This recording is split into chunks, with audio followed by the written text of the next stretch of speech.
सुनाओ Bajaj Hindustan sugar limited, अब देखिए 23 रुपए 70 पैसे का भाव देखने मिला है। एंड यहाँ पर ना रिटेल इन्वेस्टर इतना बाई कर चुका है, इतना बाई कर चुका है कि अब ये स्टॉक ना चल नहीं पा। Hi, this is Dev and watch it traders diary. क्यों नहीं चल पा रहा है एंड क्या इस स्टॉक को होल्ड करना भी चाहिए या नहीं, क्योंकि पैसे से ज़्यादा आपका टाइम इंपॉर्टेंट है। एंड वो अगर सही जगह इन्वेस्ट नहीं करा होगा तो वो टाइम आपका ले जाएगा एंड रिटर्न भी नहीं मिलेगा। तो वैसे अगर देखा जाए तो यहाँ पर रिटर्न तो आपका बना है। अगर आप देखोगे तो कभी ये 10 रुपए के आसपास काम करता है। मैं खुद भी कवर कर चुका हूँ इसे बहुत लंबे टाइम पहले। 10 रुपए के आसपास रहता था एंड इसकी बुक वैल्यू 18 रुपए। एंड वहाँ से अगर आप देखेंगे एक बढ़िया रिटर्न 44-45 के आसपास का यहाँ पर प्राइसिंग आपको देखने मिली, यानी कि 4.4 टाइम आपका यहाँ पर पैसा बना है। लेकिन टाइम लिया, टाइम लगा है, पैसा बना है।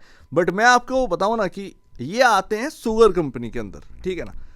शुगर कंपनी के अंदर ना दिक्कतें बहुत है, जैसे कि वर्ल्ड मार्केट में जो प्राइस है वो आपका हाई और लो रहता है।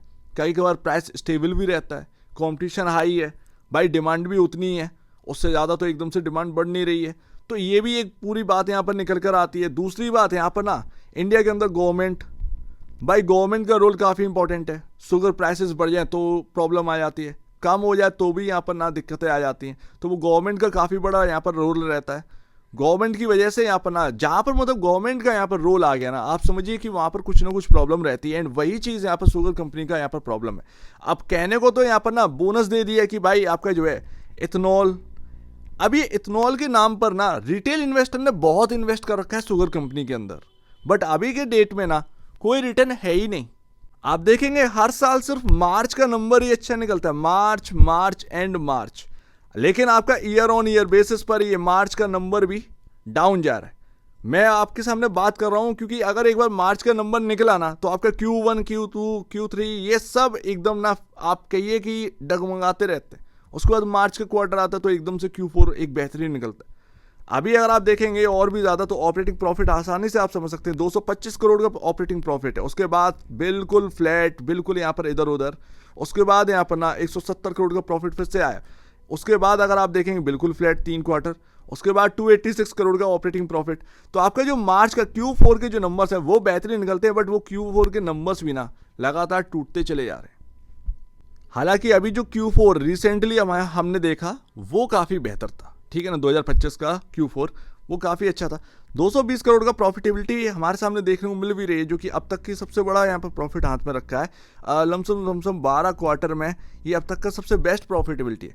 बट प्रॉब्लम क्या है, एक तरफ अच्छा दिखता है उसके बाद फिर से वही चीज़ें चलने लगती। तो ऐसे में आपका जो वैल्यू यहाँ पर निकलना चाहिए ना, कि वो 23 रुपये वाला वो 50 रुपये कब होगा, 60 रुपये कब होगा, 70 रुपये कब होगा, वो हो ही नहीं पा रहा है। क्योंकि आपका फाइनेंशियल इतना डगमगाया हुआ है, इतना डगमगाया कि ये क्वार्टर अच्छा निकला तो अगले 2 क्वार्टर यहाँ पर ना बिल्कुल बेकार जाने। एंड ये आपके सामने ईयर ऑन ईयर बेसिस पर प्रॉफिटेबिलिटी है, ज़रा देखिएगा। लगातार सुधार तो हो रहा है बट उतना डिसेंट यहाँ पर परफॉर्मेंस नहीं है जितना कि आप डिमांड कर रहे हैं कि भाई ये कब चलेगा। वो चलने के लिए कुछ चाहिए भी है। वो ऑलरेडी 3000 करोड़ का मार्केट कैप यहाँ पर समेटा हुआ है। बात ही है, अब यही चीज़ ना 300 करोड़ का मार्केट कैप होता है, ये आपके सामने यहाँ पर फाइनेंशियल होते, सारी चीज़ें सुधर रही हैं धीरे धीरे। 300 वाला ना वो एकदम से 600 होता, 700 होता, 800 होता, 900 होता, 1000 होता, वो 3-4 गुना आपका रिटर्न हो गया। वो 3000 करोड़ का अभी मार्केट कैप है। आप इस सेक्टर की सबसे बड़ी कंपनी उठा के देख लीजिए कितना बड़ा मार्केट कैप होल्ड करते हैं, 16,922। वो EID पैरी की बात कर रहा हूँ, उसके अंदर भी अलग बिजनेसेस और आते हैं तब जाकर ये वैल्यू है। बलरामपुर चीनी ना 12,242 करोड़ का मार्केट कैप होल्ड करते हैं।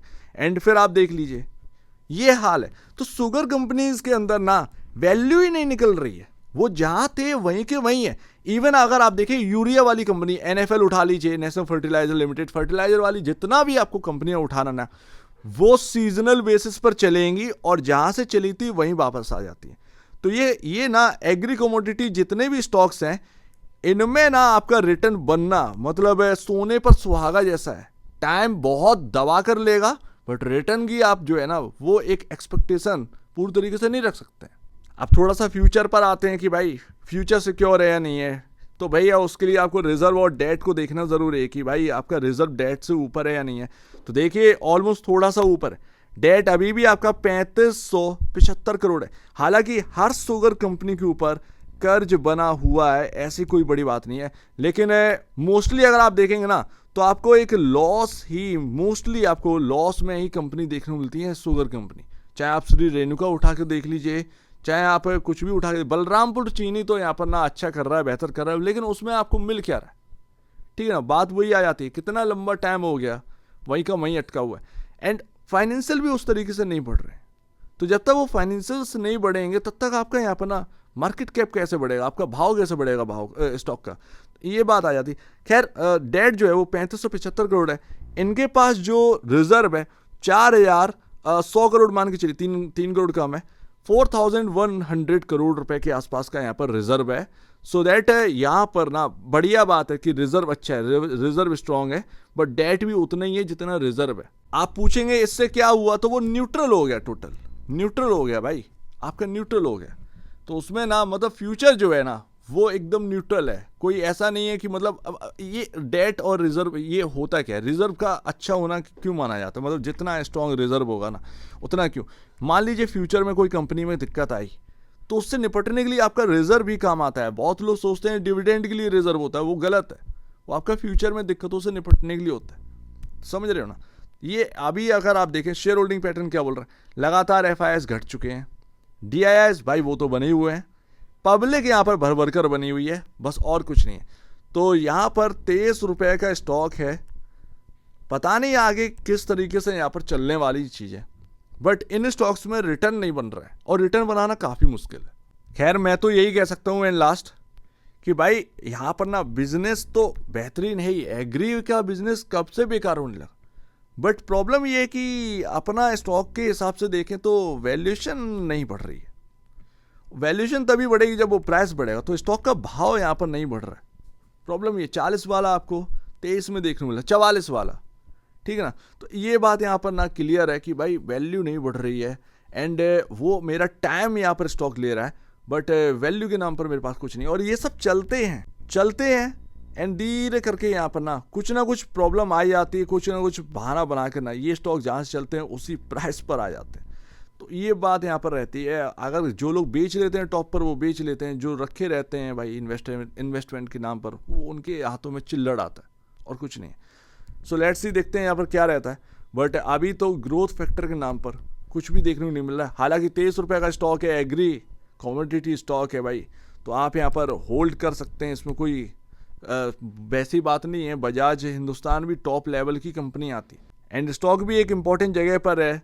23 रुपये ऑलमोस्ट, माफ़ कीजिएगा 21 रुपये 60 पैसे, ये आपका मूविंग एवरेज है। ये जो ग्रीन लाइन आपको आती हुई दिखाई दे रही है इस जगह पर, ये आपका सपोर्ट है, काफ़ी बड़ा सपोर्ट है। 2 मूविंग एवरेज आपका, एक तो 100 EMI, एक आपका यहाँ पर जो है ना 50 EMI, तो वो 21 रुपये 60 पैसे पर है। तो यहाँ पर ना कभी भी किसी भी वक्त, यहाँ पर ध्यान रखिएगा, किसी भी वक्त यहाँ पर आपके सामने एक स्पाइक आ सकता है, एंड उसमें इंपॉर्टेंट जगह क्या होगी, 21 रुपये 60 पैसे, दूसरा आपका 22 रुपये 51 पैसे।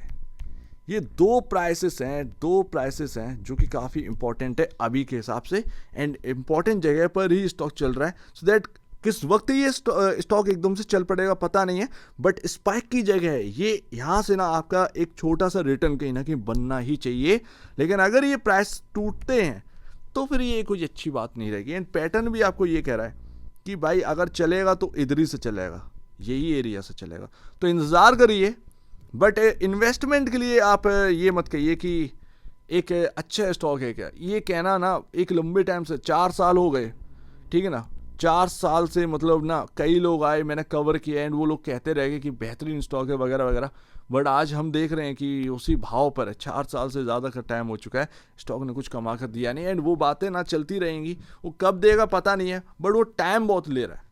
सिंपल सी बात है, अगर आपके पास टाइम है इतना देने के लिए तो फिर आप इन्वेस्ट करिए, बट वो रिटर्न आपको कितना बन पाएगा ये पता नहीं, क्योंकि वो सबसे बड़ी कंपनी यहाँ की, वो बलरामपुर चीनी, वो भी 12,000 के आसपास है, 12,000 करोड़ के आसपास का मार्केट कैप है। तो यहाँ पर ना वैल्यू क्रिएशन नहीं है इस सेक्टर के अंदर अगर आप देखें तो।